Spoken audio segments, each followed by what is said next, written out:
আব্বুর সাথে লাল কাঁকড়ার চরে কাঁকড়া পিছনে দৌড়ালাম। জীবনের প্রথমবার আব্বু সাগরে এই স্পিড বোর্ডে উঠলো। এত আনন্দ আমি কখনো দেখি নাই। ছোট বাচ্চাদের মতো একটা কাঁকড়া ধরে কত খুশি। স্যালুট জানাই আমার হাজবেন্ডকে, যার জন্য এত এত স্বপ্ন পূরণ হচ্ছে। এত দৌড়াইছি লাল কাঁকড়ার চরে যে মনে হচ্ছে পিপাসায় সাগরের পানি খেয়ে ফেলবো। লাল কাঁকড়ার চরে আমরা ছাড়ার কেউ ছিল না। এটা ছিল সমুদ্রের মাঝখানে একটা জেগে ওঠার দ্বীপ। এখানে দুপুরবেলা রোদ বের হলে লাল কাঁকড়া গুলো একদম বের হয়ে ঘোরাঘুরি করে। আসসালামু আলাইকুম, কি অবস্থা সবার, কেমন আছে? কুয়াকাটায় মোটামুটি 4 দিনের মতো ছিলাম এন্ড এত ঘোরাঘুরি করেছি, অনেক ভিডিও জমা পড়ে আছে। আমরা 3টা স্পিড বোট নিয়েছিলাম আজকে আমরা যাব লাল কাঁকড়ার চরে, সাগরের মাঝখানে জেগে ওঠা একটা দ্বীপ। আমি তো ভাবছি আমার আব্বু মনে হয় একটু করে ভয় পাচ্ছে, কিন্তু না, আমার আব্বু ভীষণ সাহসী একটা মানুষ। এখানে 3টা স্পিড বোটের মাঝখানে একটু রেসারেসি চলছিল, মানে কোন স্পিড বোট ফার্স্টে যায় কি পরে যায় এরকম। যদিও সবগুলা কিন্তু একই স্পিডেই যাচ্ছিল।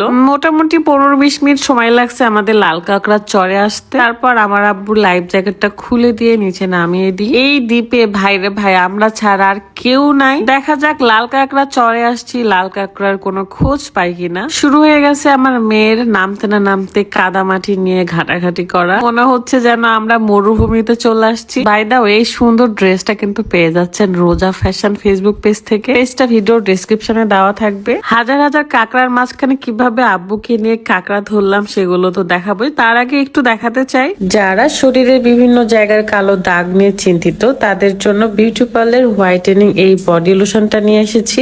অনেকেরই গলায়, ঘাড়ে, হাতের কোনোই কিংবা পায়ের হাঁটুতে কালো দাগ থাকে। প্রতিদিন এই হোয়াইটেনিং বডি লোশনটা ব্যবহার করার ফলে আপনার দাগ তো দূর হবে, সাথে স্কিনটা অনেক বেশি ব্রাইট করে। মেক ফ্ললেস ফেসবুক পেজ থেকে আপনারা এই হোয়াইটেনিং বডি লোশনটা পেয়ে যাবেন। পেজটা ক্যাপশনে দেওয়া আছে, চেক করে নেবেন। আমরা আসছি কাঁকড়ার খোঁজে, কিন্তু কাঁকড়া আছে ওই দিকে আর আমাদের মানে গরু ছাগলের যে দল সেটা গেছে ওই দিকে। দেখি জুম করি তো।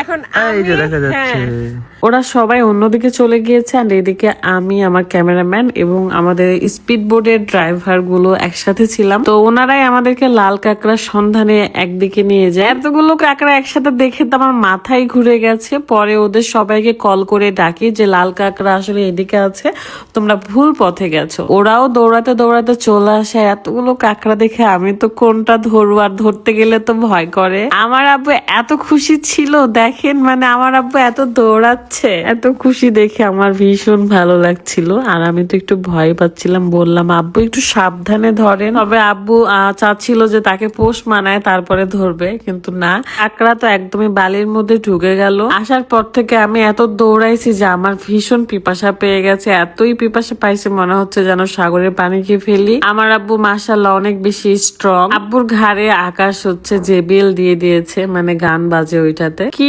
দৌড় মারছি বাপ বেটিতে মিলে। দেখেন সবাই এই লাল কাঁকড়া চলে ভীষণ ভীষণ মজা করছে। আব্বু ভেবেই নিয়েছে একটা কাঁকড়া ধরবেই ধরবে। তারপরে দেখা যায় যে আব্বু আবারও একটা কাঁকড়া পিছনে দৌড়াতে দৌড়াতে ধরে ফেলে। খুব বুদ্ধির সাথে যদি ধরতে পারেন তাহলে কিন্তু চিমটি বসাবে না। আর আমার তো খুবই ভয় করে ওদের দাঁত যদি না ভেঙে ধরি, তখন যদি চিমটি মারে তা একবারে এক খাবলা গোস্ত তুলে নিবে। যাই হোক না কেন, লাল কাঁকড়ার চরের এখানে এসে আমরা অনেক অনেক মজা করি, যে যার মতো দৌড়ে বেড়ায়, কাঁকড়া ধরি।